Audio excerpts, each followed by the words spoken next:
Rome buried not just a man, but belief in 44 BC. Caesar was killed with 23 stab wounds because he acted like a king. But the real tragedy was that his killers thought they were bringing freedom. The people wanted bread and peace, not freedom. In the midst of this chaos, an 18-year-old, frail, and inexperienced boy appeared, Octavianus. Nobody predicted he would build an empire because he would use a mask, not a sword, to seize power. There's a rule in psychology: the underestimated opponent is the most dangerous opponent.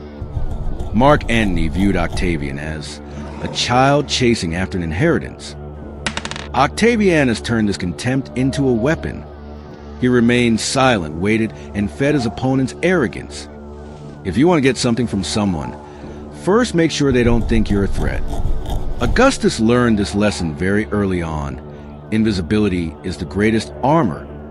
He dropped the name Octavianus and adopted his uncle's name. He was no longer just a young man. He was Caesar. The magic of names creates a bridge in people's minds.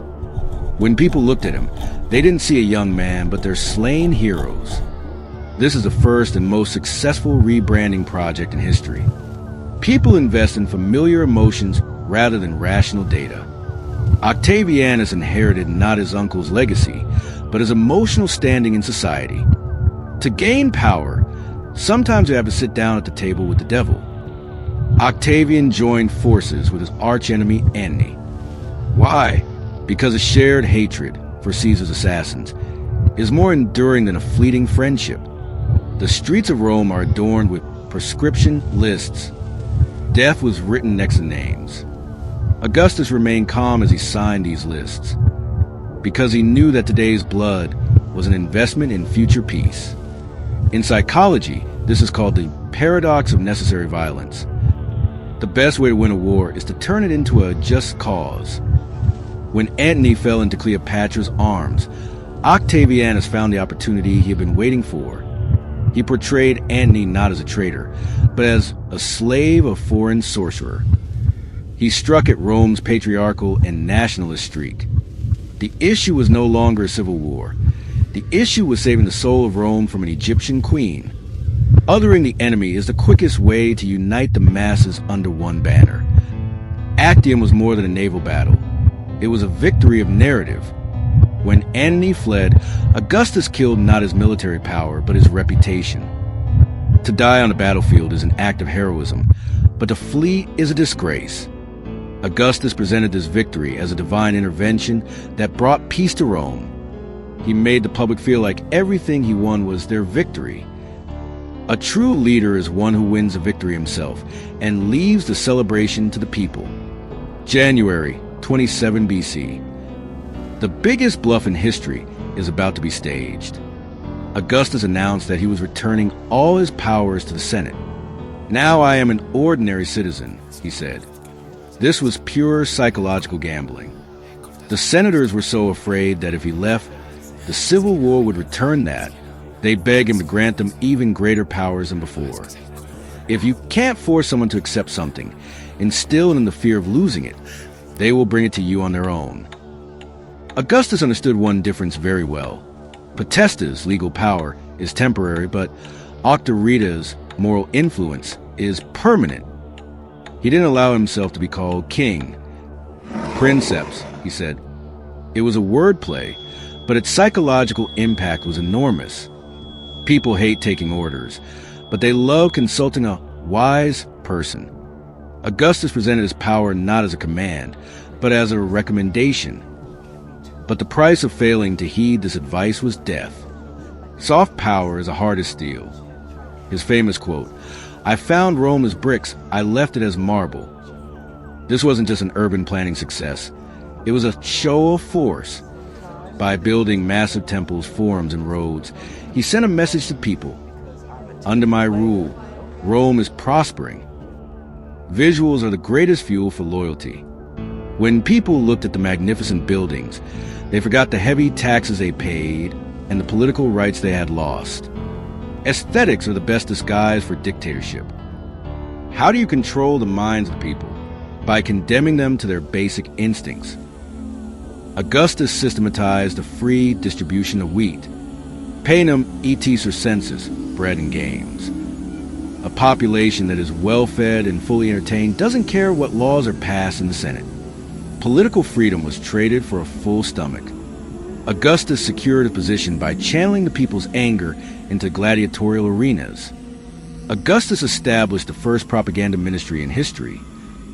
Virgil's Aeneid epic linked the founding of Rome to the lineage of Augustus. This wasn't just literature, it was a brainwashing session. In schools, in town square, in theaters, the same story was constantly told. Without Augustus, there would be no Rome. History is written not by the victors, but by the writers the victors pay. Augustus sees a future by reconstructing the past. He took on the role of moral guardian in order to sanctify his own power. He enacted laws to punish those who committed adultery. His aim was to restore Rome's old, strict, and obedient family structure. But tragedy struck. His own daughter, Julia, did not comply with these laws. When Augustus exiled him, he sent this message to all Rome: "My order is more valuable than my own blood." This was the ultimate charade, reinforcing the image of the leader as fair but ruthless. Why would a man who claims to be protecting the Republic have a private army of 9,000 men, the Praetorian Guard? Because peace is only lasting at the barrel of a gun. These guards were the secret hand within Rome. Augustus acted as if there were no one protecting the people as he walked among them, but in reality, every shadow was a guardian. Fear is most powerful when it is known, not felt. Augustus established a system that appeared to be based on love, but was actually reinforced by fear. A 40-year administration. Roman peace, Pax Romana. People had forgotten about the war. But this peace came at a price: political death.